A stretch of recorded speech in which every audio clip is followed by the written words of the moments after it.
प्रिय विद्यार्थियों, आज हम ई लेक्चर के माध्यम से वर्क स्टडी एवं कार्य अध्ययन विषय का अध्ययन करेंगे। सर्वप्रथम work study is a technique which deals with the problem as to how should a job be done and how much time a job should take for completion.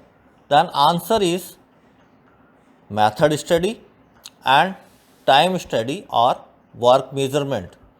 Object of work study is to determine the best method of performing each operation and to eliminate wastages so that production increase with less fatigue.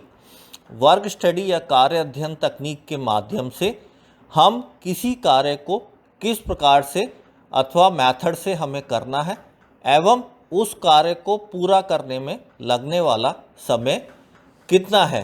तो इन दोनों ही सवालों का उत्तर है, पहले सवाल का उत्तर है method study और दूसरे सवाल का उत्तर है टाइम स्टडी और वर्क मेजरमेंट। कार्य अध्ययन का उद्देश्य किसी भी ऑपरेशन को पूरा करने के लिए बेस्ट मेथड से है जिससे वेस्टेजेस को दूर किया जा सके एवं उत्पादन को बढ़ाया जा सके या इंक्रीज़ किया जा सके। वर्क स्टडी को हमने दो पार्ट में डिवाइड किया है, method study and time study. Method study के अंदर हम simplifies the job and develop economical method and time study के अंदर time taken in carrying out the task in accordance with the specified methods. Method study is a technique which analyses each operation of a given piece of work very closely in order to eliminate unnecessary operations and to approach the quickest and easiest methods of performing each necessary operation। अर्थात इस अध्ययन के अंतर्गत कार्य को संपन्न करने के लिए सर्वोत्तम एवं सरलतम विधि ज्ञात की जाती है। अब हम जो बेसिक प्रोसीजर है मेथड स्टडी का उसका अध्ययन करेंगे। तो प्रोसीजर के अंतर्गत सर्वप्रथम पहला बिंदु है select the work to be studied and define the problem. उस विधि का चुनाव करना है जिसमें अध्ययन करके उसमें सुधार करना है। दूसरा बिंदु है record all the relevant facts about the existing method by observation with the help of recording techniques, different charts, flow process charts, two-handed process chart, multiple activity chart, different diagrams, flow diagram, string diagram, cyclograph, chronocyclograph and CMO chart।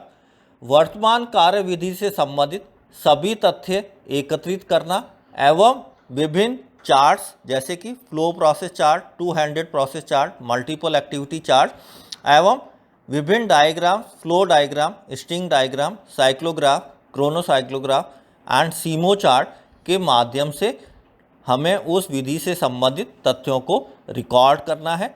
इन सभी charts एवं diagrams के बारे में हम chapter के बाद में अध्ययन करेंगे। तीसरा बिंदु है examine the recorded facts carefully and critically to see some elements can be eliminated, combined or simplified। First one is purpose, what is done.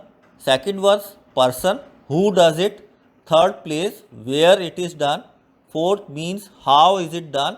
Fifth sequence, when it is done। एकत्रित सभी तथ्यों का मूल्यांकन करना एवं वांछित तथ्य अलग करना। चौथा बिंदु है develop the most practical, economical and effective method having due regard to all contingent circumstances। इन तथ्यों के आधार पर नई विधि को विकसित करना।